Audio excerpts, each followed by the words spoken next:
जय श्री राधे कृष्ण मेरे प्रिय आत्मन। इस ज्ञान यात्रा को आरंभ करने से पूर्व हम सब मिलकर प्रार्थना करते हैं। हे गोविंद, जो भी पुण्यात्मा आज इस दिव्य संदेश को सुन रही हैं, आप अपनी करुणा की वर्षा उन पर निरंतर बनाए रखना और उनके जीवन के समस्त दुखों का हरण कर लेना। इस अमृतवाणी में डूबने से पहले अपनी श्रद्धा और भाव को शब्दों में पिरोकर नीचे टिप्पणी में जय श्री राधे कृष्ण अवश्य अंकित करें। आपका ये भक्ति भाव हमारी इस सत्संग यात्रा को और भी पावन बना देगा। और यदि आपका हृदय वास्तव में कृष्ण प्रेम से सराबोर है तो इस संदेश को अपने प्रियजनों तक अवश्य पहुंचाइएगा, जिन्हें आप हृदय से स्नेह करते हैं। क्या पता आपके एक प्रयास से किसी के जीवन में राधे कृष्ण का आलोक फैल जाए। इसके साथ ही यदि आप हमारे परिवार में पहली बार आए हैं तो हमसे जुड़ने के लिए अभी सब्सक्राइब का बटन दबाएं और घंटी का चिन्ह भी सक्रिय कर दें, ताकि हमारी कोई भी आध्यात्मिक चर्चा आपसे छूट न जाए। तो आइए बिना कोई विलंब किए इस पवित्र यात्रा पर आगे बढ़ें। श्री कृष्ण का उपदेश है, एक ही कुएं का जल जब खेतों में जाता है तो सभी पौधों को बराबर सींचता है। फिर भी उसी जल से करेला कड़वाहट, बेर मिठास और इमली खटास पाती है। इसमें जल का कोई दोष नहीं, ये तो बीज के स्वभाव का फल है। ठीक इसी तरह परमात्मा तो सभी को एक समान अवसर देते हैं, किंतु हर किसी का जीवन उसके अपने कर्मों के अनुसार ही फलता फूलता है। इस संसार में अकेले रहकर आनंदित रहना सीख लो, पर किसी और से कोई आशा मत पालो। एक विवेकशील व्यक्ति प्रतिशोध लेने के बारे में कभी नहीं सोचता, क्योंकि उसे ज्ञात है कि ईश्वर उचित कर्म और सही क्षण आने पर सबका न्याय करते हैं। अपनी दृष्टि को निर्मल बनाओ तो तुम्हें संसार में सब अच्छे ही दिखाई देंगे, और अपनी नीयत को पवित्र रखो तो तुम्हारे सभी कार्य स्वतः ही सिद्ध होने लगेंगे। श्री कृष्ण सिखाते हैं, सदाचार का आरंभ स्वयं से ही होता है। ठीक उसी प्रकार जैसे दूसरों के मस्तक पर तिलक लगाने से पूर्व वो चंदन सबसे पहले अपनी ही उंगली को स्पर्श करता है। उस स्थान पर मत जाओ जहां तुम्हारा सम्मान ना हो। उसे समझाने का प्रयास व्यर्थ है जो तुम्हारी सुनने को तैयार ना हो। जो सत्य बात पर भी तुमसे रूठ जाए, उसे मनाने में समय नष्ट मत करो। जीवन में जब अप्रत्याशित कष्ट आए तो उनसे विचलित मत होना, और जो संबंध मौसम की तरह रंग बदले, उस रिश्ते को फिर से बुनने की भूल मत करना। जितना गहरा आपका लगाव होगा उतनी ही अधिक आपकी अपेक्षाएं होंगी, और जितनी प्रबल अपेक्षाएं होंगी उतनी ही गहरी आपको ठेस लगेगी। इस संसार में अकेले रहकर आनंदित रहना सीख लो, पर किसी और से कोई आशा मत पालो। एक विवेकशील व्यक्ति प्रतिशोध लेने के बारे में कभी नहीं सोचता, क्योंकि उसे ज्ञात है कि ईश्वर उचित कर्म और सही क्षण आने पर सबका न्याय करते हैं। जीवन में किसी का साथ बलपूर्वक हासिल करने की चेष्टा मत करना, क्योंकि जब कोई स्वेच्छा से चलकर आपके पास आता है तो उसकी प्रसन्नता ही अलग होती है। अपनी संगति पर विशेष ध्यान देना, क्योंकि कामयाबी सदैव उत्तम विचारों की देन है, और उत्तम विचार श्रेष्ठ लोगों के संपर्क में आने से ही जन्म लेते हैं। जब तुम एकांत में हो तो अपने विचारों को नियंत्रित रखो, और जब तुम सबके मध्य हो तो अपनी वाणी पर संयम रखो। संकट के समय में बुद्धिमान मनुष्य समाधान की खोज करता है, जबकि निर्बल मनुष्य कोई बहाना ढूंढता है। अग्नि तो व्यर्थ ही बदनाम है, यहाँ तो मनुष्य ही एक दूसरे की उन्नति से जलते हैं। भोजन में मिले विष का उपचार संभव है, किंतु कानों में घोले गए विष की कोई औषधि नहीं है। किसी आदत को यदि समय पर ना त्यागा जाए तो वो शीघ्र ही एक व्यसन का रूप ले लेती है। किसी को पीड़ा देना भी एक प्रकार का ऋण है, जो आपको भविष्य में किसी और के हाथों ब्याज सहित अवश्य प्राप्त होगा। यदि कोई तुम्हें नीचा दिखाने का प्रयत्न कर रहा है तो इसका सीधा सा अर्थ है कि तुम पहले से ही उससे श्रेष्ठ हो। ये जीवन तुम्हें जीने के लिए प्रदान किया गया है। इसे इस चिंता में मत गंवा दो कि दूसरे तुम्हारे बारे में क्या राय रखेंगे। किसी के कठिन समय में उसका हाथ थामो, उसे आश्रय और साहस दो, क्योंकि बुरा दौर तो कुछ समय में बीत जाएगा, परंतु वह व्यक्ति तुम्हें जीवन भर आशीष देता रहेगा।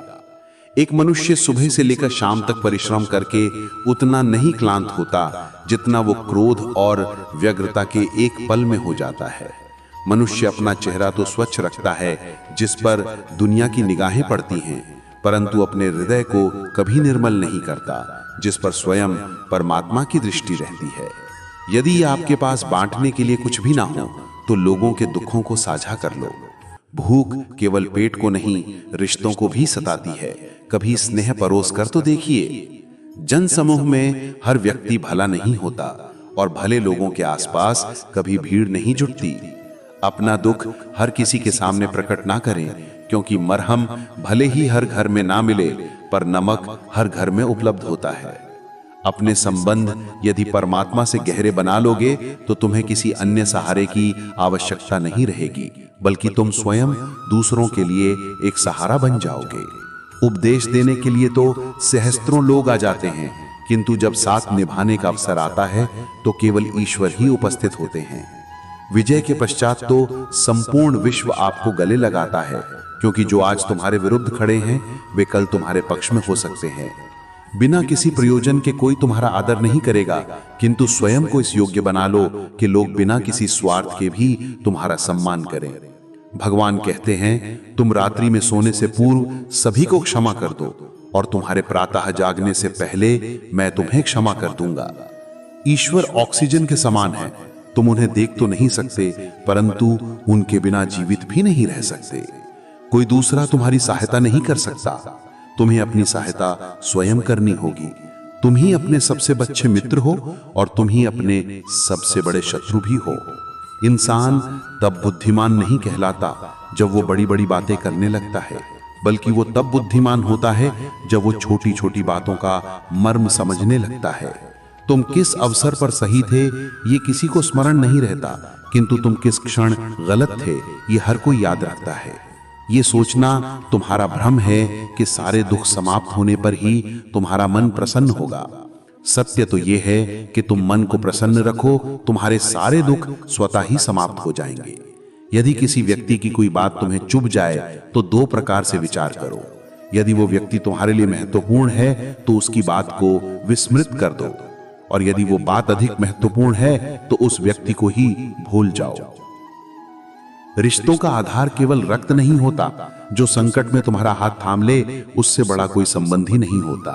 भगवान कहते हैं, तुम अपना सब कुछ मुझ पर छोड़ दो, अपनी सारी पीड़ा, अपनी सारी चिंताएं, फिर पूर्ण रूप से हल्के होकर मेरा स्मरण करो और धीरे धीरे तुम्हारा जीवन रूपांतरित हो जाएगा। प्रतिदिन रात्रि में शयन से पूर्व अपनी पूरी दिनचर्या परमात्मा को सुनाकर सो। यदि तुम्हारे कारण किसी का हृदय दुखा हो तो मन ही मन उससे क्षमा मांग लो, और यदि किसी ने तुम्हारा हृदय दुखाया हो तो उसे क्षमा करके अपनी सारी चिंताएं प्रभु को समर्पित करके सो जाओ। विश्वास करो, इससे तुम्हारा जीवन आनंदमय हो जाएगा। क्रोध में कहा गया एक भी शब्द इतना विषैला हो सकता है कि वो तुम्हारी हजारों मधुर बातों को एक ही पल में नष्ट कर सकता है। ईश्वर को ना तो हमारे शरीर की आवश्यकता है और ना ही हमारे धन की, उन्हें तो केवल एक पवित्र मन की अभिलाषा है। इसलिए वे हमें कुछ भी त्यागने को नहीं कहते, केवल ये कहते हैं कि सच्चे हृदय से अपने विकार त्यागो, अपने दूषित विचार त्यागो। असत्य कितना विचित्र है, यदि हम स्वयं कहें तो प्रिय लगता है, किंतु यदि कोई और कहे तो क्रोध आता है। सबको हंसाओ लेकिन किसी पर कभी मत हंसो। सबके दुख में सहभागी बनो लेकिन किसी को कभी दुखी मत करो।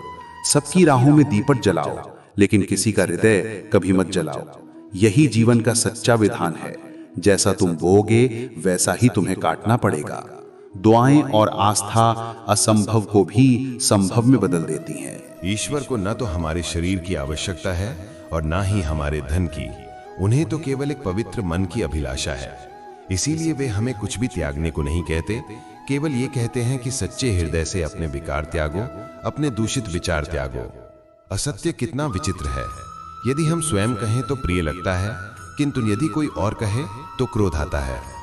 अपनी खुशियां तुम चाहे किसी के भी साथ साझा कर लो, किंतु अपना गम केवल किसी विश्वसनीय व्यक्ति के साथ ही बांटना। जीवन में समय चाहे जैसा भी चल रहा हो, यदि परिवार का साथ हो तो सुख दोगुना हो जाता है और दुख आधा रह जाता है। सच्चा सखा वही है जो उस घड़ी में भी तुम्हारे साथ अडिग रहे जब पूरी दुनिया तुम्हारे विपक्ष में खड़ी हो। तुम्हारे पास जो कुछ भी है उसके लिए बार बार हृदय से कृतज्ञता व्यक्त करो, हर क्षण धन्यवाद कहो। विश्वास करो तुम्हारे पास जो भी है वह शीघ्र ही कई गुना बढ़ जाएगा। प्रार्थना और ध्यान मनुष्य के लिए अत्यंत आवश्यक है, क्योंकि प्रार्थना के माध्यम से भगवान तुम्हारी सुनते हैं और ध्यान के माध्यम से तुम भगवान की सुनते हो। श्री कृष्ण के जीवन से कितना कुछ छूटता गया। पहले माता, फिर पिता, फिर नंद यशोदा भी छूटे, उनके संगी साथी छूटे, राधा भी छूटी, गोकुल छूटा और फिर मथुरा भी छूटी। श्री कृष्ण के जीवन से निरंतर कुछ ना कुछ छूटता ही रहा, किंतु जो कभी नहीं छूटा वह था उनका देवत्व, उनकी मुस्कान और उनकी सकारात्मकता। श्री कृष्ण दुख के नहीं, उत्सव के प्रतीक हैं। सब कुछ खोकर भी कैसे प्रसन्न रहा जा सकता है, यह श्री कृष्ण से बेहतर कोई नहीं सिखा सकता। इसलिए सदैव प्रसन्न रहिए, सदा मुस्कुराते रहिए। जीतने का आनंद भी तभी आता है जब लोग तुम्हारी पराजय की प्रतीक्षा कर रहे हों। मनुष्य बोलना तो 2.5 वर्ष की आयु में ही सीख लेता है, परंतु उसे कब, कहां और क्या बोलना है यह सीखने में उसे पूरा जीवन भी कम पड़ जाता है। जो व्यक्ति ये सीख गया कि कब, कहां और कितना बोलना है, समझ लो कि उसे सफल होने से कोई नहीं रोक सकता। तुम एक बार गिरकर तो देखो, तुम्हें उठाने कोई नहीं आएगा, और तुम जरा सा उड़कर तो देखो, तुम्हें गिराने सब आ जाएंगे। एक बात सदैव स्मरण रखना, यदि तुम मदिरालय में बैठकर दूध भी पियोगे तो लोग तुम्हें शराबी ही कहेंगे, और यदि तुम किसी मंदिर में बैठकर जल भी पियोगे तो तुम्हें एक संत का सम्मान मिलेगा। इसलिए तुम किन लोगों के साथ समय बिताते हो ये बहुत महत्वपूर्ण है। जब जीवन के मार्ग में कोई संकट आता है तो वह केवल तुम्हें पीड़ा देने नहीं, अपितु तुम्हें जागृत करने आता है। प्रत्येक समस्या कोई दंड नहीं होती, बल्कि वह एक सीख होती है जो तुम्हारे जीवन को किसी नई ऊंचाई पर ले जाने के लिए आई है। अब इस तथ्य को गहराई से अनुभव करने का प्रयास करें। कई बार हमारा जीवन अत्यंत शांत और सहज गति से चलता है, सब कुछ उचित प्रतीत होता है, कार्य, परिवार, संबंध और हमारे सपने। किंतु एक दिन अकस्मात कुछ ऐसा घटित होता है जो हमारे पूरे अस्तित्व को हिलाकर रख देता है। कोई प्रियजन साथ छोड़ देता है, कोई स्वप्न खंडित हो जाता है, या कोई ऐसी परिस्थिति उत्पन्न हो जाती है जिसका हमने पहले कभी सामना नहीं किया था, और तब मन में केवल एक ही प्रश्न उठता है कि यह मेरे साथ ही क्यों हुआ। उस पल में हम यह कल्पना भी नहीं कर पाते कि इस स्थिति के भीतर कोई गहन शिक्षा छिपी हो सकती है, परंतु सत्य यही है कि हर विपत्ति के पीछे कोई ना कोई उद्देश्य छिपा होता है। जैसे वर्षा के पश्चात कीचड़ होता है, किंतु उसी कीचड़ से कमल भी खिलता है, ठीक उसी तरह समस्याएं हमारे जीवन में मैल नहीं बल्कि परिवर्तन लाने आती हैं। जब तक जीवन में सब कुछ सरल रहता है, ना तो हम स्वयं को पहचान पाते हैं और ना ही अपनी क्षमताओं को, किंतु जब कोई चुनौती आती है तब हमें स्वयं को देखने और समझने का अवसर प्राप्त होता है। हम विचार करते हैं अब क्या किया जाए, और उसी विचार से कुछ नवीन जन्म लेता है, एक नया दृष्टिकोण, एक नया मार्ग, या स्वयं का ही एक नया स्वरूप। कल्पना कीजिए किसी छात्र को परीक्षा में बार बार विफलता मिल रही है। बाहरी दृष्टि से यह एक समस्या है, किंतु यदि वह रुककर विश्लेषण करे तो प्रत्येक असफलता ने उसे एक नई बात सिखाई। कभी यह कि उसे समय का उचित प्रबंधन करना चाहिए, कभी यह कि रटना कोई समाधान नहीं, समझना आवश्यक है, और कभी यह कि यदि आत्मविश्वास दिख जाए तो सफलता स्वयं ही दूर हो जाती है। अब वही छात्र जिसने पहले समस्याओं से भयभीत होकर हार स्वीकार कर ली थी, जब उन्हीं समस्याओं को एक सीख के रूप में देखता है तो वह प्रगति करता है, और एक दिन वहीं से उसकी विजय की कहानी आरंभ होती है। ठीक ऐसा ही प्रत्येक मनुष्य के साथ होता है। कोई संबंध टूट गया, कोई पद चला गया, कोई स्वप्न बिखर गया। ये सभी घटनाएं बाहर से कष्ट देती हैं, किंतु भीतर से तुम्हें तुम्हारा वास्तविक स्वरूप दिखाती हैं। जब तुम्हारा सहारा छिन जाता है तब तुम्हें यह बोध होता है कि तुम्हारा सच्चा आश्रय कौन है, स्वयं तुम। जब संसार से अपेक्षाएं टूटती हैं तब आत्मा की गहराई में स्थित ईश्वर की आवाज सुनाई देती है, तू क्यों भयभीत है, मैं हूं ना। कभी किसी ऐसे कृषक से पूछिए जिसने सूखे में भी बीज बोया हो, वह कहेगा कि जब पहली बार वर्षा नहीं हुई तो वह टूटा नहीं, उसने प्रतीक्षा की। जब दूसरी बार फसल नष्ट हुई तो उसने विलाप नहीं किया, उसने भूमि को पुनः तैयार किया। और जब तीसरी बार वर्षा हुई तो वही किसान जिसने हर विफलता को सहा था, सबसे उत्तम फसल काट कर लाया, क्योंकि उसने समस्याओं को अंत नहीं अपितु एक नई शुरुआत माना, और यही दृष्टिकोण उसकी विजय का कारण बना। वास्तव में जीवन का सबसे बड़ा सत्य यही है कि जो कुछ भी हमारे साथ होता है वह हमें कुछ सिखाने के लिए ही होता है। यदि हम इसे एक दंड के रूप में देखेंगे तो हम सदैव स्वयं को पीड़ित पाएंगे। किंतु यदि हम इसे गुरु के रूप में स्वीकार करेंगे तो हर घाव ज्ञान बन जाएगा और हर अश्रु अनुभव। इसीलिए अगली बार जब कोई कठिनाई तुम्हारे सम्मुख आए तो स्वयं से पूछना कि यह मुझे क्या सिखाने आई है। और जब तुम यह प्रश्न पूरे हृदय से पूछोगे तो तुम्हें उत्तर अवश्य मिलेगा और वही उत्तर तुम्हारी अगली दिशा निर्धारित करेगा। प्रत्येक समस्या में कोई ना कोई शिक्षा छिपी होती है, केवल उसे देखने के लिए अंतर्दृष्टि चाहिए। जीवन के सबसे गहरे पाठ हमें पुस्तकों से नहीं, अनुभवों से मिलते हैं, और अनुभवों में सबसे ईमानदार शिक्षक हमारी समस्याएं ही होती हैं। इसीलिए उनसे भयभीत मत हो, उनसे पलायन मत करो, उन्हें समझो। और जब तुम उन्हें समझ लेते हो तो वही समस्याएं तुम्हारे जीवन की सबसे बड़ी संपत्ति बन जाती हैं। यही जीवन का रहस्य है। प्रत्येक कांटे के पीछे एक पुष्प है और प्रत्येक अश्रु के पीछे एक संदेश। जो इसे जान लेता है वह कभी पराजित नहीं होता, क्योंकि उसे ज्ञात होता है कि हार भी एक सिखाने वाला मोड़ है, मंजिल नहीं। श्री कृष्ण कहते हैं, समय ही सबसे बड़ा नियंता है।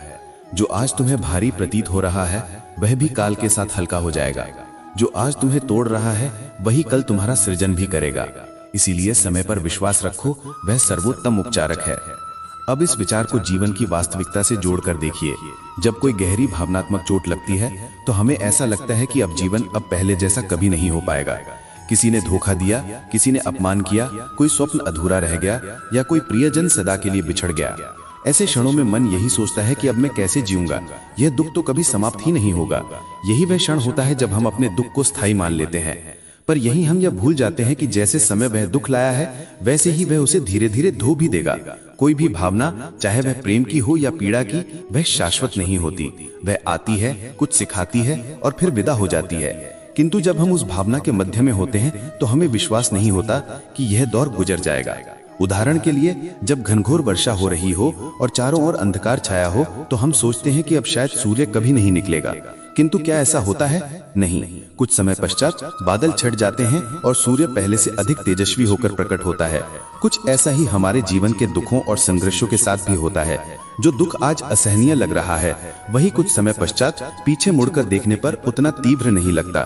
जब हम उस पीड़ा में होते हैं तब वह हमें तोड़ती है, किंतु जब समय बीत जाता है तो हम पाते हैं कि उसी अनुभव ने हमें सशक्त बनाया है, उसी दर्द ने हमें गहराई दी है और वही अनुभव अब हमारी सोच को परिपक्व बना चुका है। मान लीजिए किसी व्यक्ति को उसके सबसे घनिष्ठ मित्र ने धोखा दे दिया।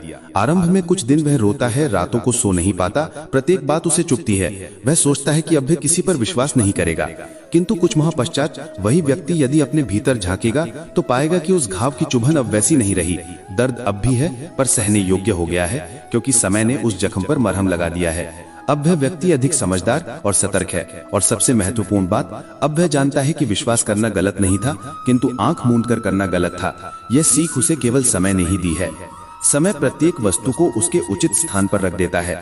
जब हम किसी की बातों से टूटते हैं तो हमें लगता है कि वह शब्द सदैव हमारे भीतर गूंजते रहेंगे, किंतु समय के साथ वह ध्वनि भी धूमिल हो जाती है और फिर एक दिन हम स्वयं को पहले की भांति मुस्कुराते हुए पाते हैं। वह मुस्कान समय की ही देन होती है, जिसने हमें वह शक्ति दी जो उस क्षण हम में नहीं थी। अक्सर हमें लगता है कि हमें कुछ तत्काल ठीक करना है, दुख को मिटाना है, परिस्थितियों को बदलना है, उत्तर खोजना है, किंतु जीवन की सबसे गहन सच्चाई यह है कि कुछ प्रश्नों के उत्तर तर्क से नहीं, समय से मिलते हैं। जैसे आप गर्म दूध को ठंडा करने के लिए उसमें बर्फ नहीं डालते, आप उसे समय देते हैं। उसी प्रकार जीवन के ताप को भी समय ही शांत करता है। समय हर घाव पर मरहम है, हर उलझन का समाधान है और हर प्रश्न का उत्तर भी। बस हमें धैर्य रखना होता है, और यह धैर्य तब आता है जब हमें यह विश्वास होता है कि यह भी बीत जाएगा। जीवन में जब भी कोई भारी क्षण आए, जब ऐसा लगे कि अब कुछ भी ठीक नहीं होगा, तो स्वयं से कहना, बस थोड़ी देर शांत रहो और समय को अपना कार्य करने दो। और जब समय गुजर जाएगा तब तुम जानोगे कि जो कुछ भी हुआ वह तुम्हें तोड़ने के लिए नहीं, बल्कि तुम्हें एक नया रूप देने के लिए हुआ था। समय ने तुम्हें दर्द दिया, किंतु उसी ने तुम्हें सहने की शक्ति भी दी। और अंत में जो व्यक्ति समय पर विश्वास करना सीख जाता है वह किसी भी तूफान से नहीं डरता, क्योंकि उसे ज्ञात होता है कि तूफान चाहे कितना भी प्रचंड क्यों ना हो, अंत में बादल छटते ही हैं। श्री कृष्ण कहते हैं, जब कोई एक मार्ग अवरुद्ध हो जाता है तो इसका यह अर्थ नहीं कि अंत आ गया है, अपितु यह एक संकेत है कि अब तुम्हें किसी अन्य दिशा में प्रस्थान करना है। जो बंद हो गया वह तुम्हारे लिए था ही नहीं, और जो खुलेगा वही तुम्हारे योग्य होगा। जीवन की सबसे सुंदर बात यही है कि यह कभी ठहरता नहीं। चाहे कितनी भी कठिनाइयां आए, समस्याएं घेर लें या चारों ओर से अस्वीकृति मिले, इनमें से कुछ भी स्थायी नहीं होता। किंतु हम अक्सर यह मान बैठते हैं कि एक मार्ग बंद होने का अर्थ है कि अब कुछ भी शेष नहीं रहा। हमारी दृष्टि उसी बंद द्वार पर टिकी रहती है और हम यह भूल जाते हैं कि कहीं निकट ही कोई खिड़की भी खुली हुई है। एक ऐसे छात्र की कल्पना कीजिए जो किसी प्रतिष्ठित प्रतियोगिता की तैयारी करता है, दिन रात परिश्रम करता है, सपनों को पोषित करता है और फिर एक दिन उसे ज्ञात होता है कि उसका चयन नहीं हुआ। वह टूट जाता है। उसे लगता है कि उसका सारा श्रम व्यर्थ हो गया और अब उसके लिए कुछ नहीं बचा। किंतु वह यह नहीं देख पाता कि यही परिणाम उसे एक नया मार्ग दिखा सकता है। संभव है कि वो किसी अन्य क्षेत्र में असाधारण प्रदर्शन कर सकता है, जहां उसकी आत्मा को अधिक शांति मिले और जहां उसकी प्रतिभा को सच्चा आकार मिलना हो। जीवन में कई बार जब कोई द्वार बंद होता है तो वह वास्तव में हमारी सुरक्षा कर रहा होता है। वह द्वार शायद किसी ऐसे मार्ग की ओर जाता जो हमें हानि पहुंचाता या हमारी ऊर्जा को व्यर्थ करता, किंतु हमें तो उसी में अपना भविष्य दिखाई दे रहा था। जैसे ही वह द्वार बंद होता है, हमें लगता है कि सब कुछ समाप्त हो गया, किंतु वही क्षण जब हम टूटते हैं, वास्तव में उस परिवर्तन का आरंभ होता है जो हमें उस स्थान पर ले जाता है जहां हमें वास्तव में पहुंचना चाहिए। कभी कभी ईश्वर भी हमें आवश्यकता से अधिक मौन में रखते हैं। वे हमारी प्रार्थनाओं का उत्तर नहीं देते, क्योंकि वे हमें यह देखने के लिए विवश करते हैं कि सच्ची आवाज बाहर से नहीं बल्कि भीतर से सुनाई देती है। और जब हम उस खिड़की की ओर देखते हैं तो वो मार्ग दिखाई देता है जो पहले हमारी दृष्टि से ओझल था। तो प्रिय मित्रों, ये थी आज की अमृतवाणी। आशा है कि श्री कृष्ण के इन दिव्य विचारों ने आपके मन को शांति और आत्मा को नई दिशा प्रदान की होगी। अगर आपको हमारा यह प्रयास पसंद आया हो तो इस वीडियो को लाइक करके अपना प्रेम अवश्य दर्शाएं। कमेंट बॉक्स में जय श्री राधे कृष्ण लिखकर अपनी भक्ति प्रकट करें और हमारे सत्संग का हिस्सा बने। इस ज्ञान के प्रकाश को औरों तक पहुंचाने के लिए वीडियो को प्रियजनों के साथ शेयर करना न भूलें।